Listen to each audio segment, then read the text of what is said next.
And on the Pinot Noir side, Yes. what's been going on there? And can you talk a bit about how you sort of find your own way of, your own style, your own identity?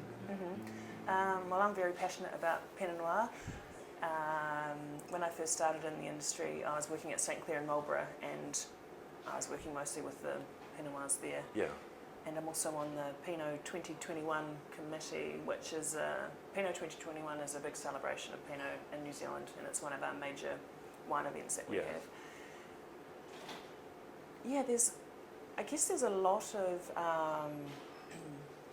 workshops, and it's lots of winemakers talking and workshopping their wines constantly. So we're always sharing ideas, and there's a national committee or meeting that we have every year in Hanmer. Yeah. And then there's also in Marlborough we have Pinot Boot Camp, which we have once a year, and we show trial wines and we just learn from each other.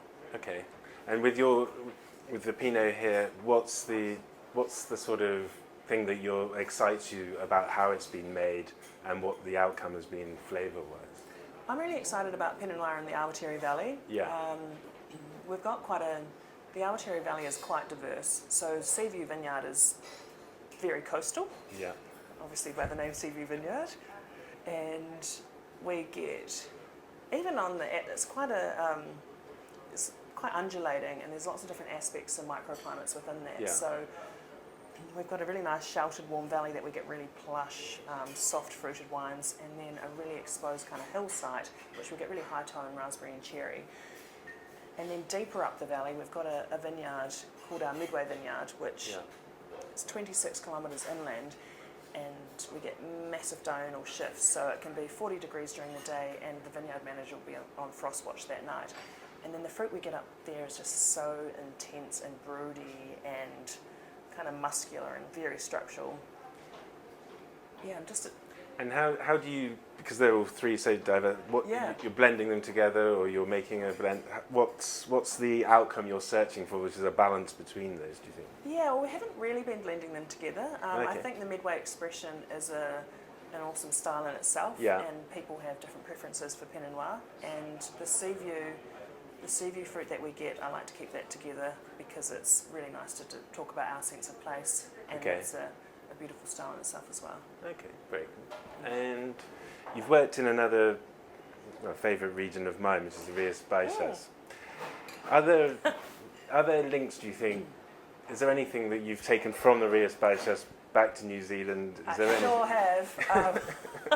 So yeah, I loved working in Rias Baixas.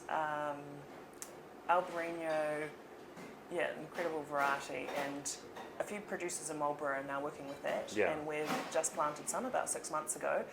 So excited to see how Seaview performs with that variety. I'm not saying Seaview's exactly like the Salnias Valley, but just being so coastal and salty, saline-y, I feel like there's... So you're quite excited. It's going to be your own expression of it, but it kind of take you back to the Rias Baixas. Yeah, no, it'll be a little slice of Galicia at Seaview, so I'm really excited about that. Okay, cool.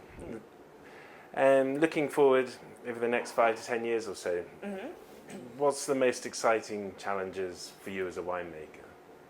I guess it's looking at different styles of making, like Sauvignon Blanc in different ways. Yeah. We did a carbonic maceration this year on a Sauvignon, and that's looking really interesting. Yeah. I think as New Zealand producers are starting to become a bit more experimental, and I think in a way we've been slightly behind in that sort of domain. There's a lot of Australian producers making kind of different, interesting, there's kind of pockets of them, and I think that movement's really starting to kick off now in New Zealand too. So it's just doing different things with the fruit, getting people excited, making fun and approachable, interesting wines, and ever evolving, and not just sitting back and hanging out with our Sauvignon and being complacent. Yeah.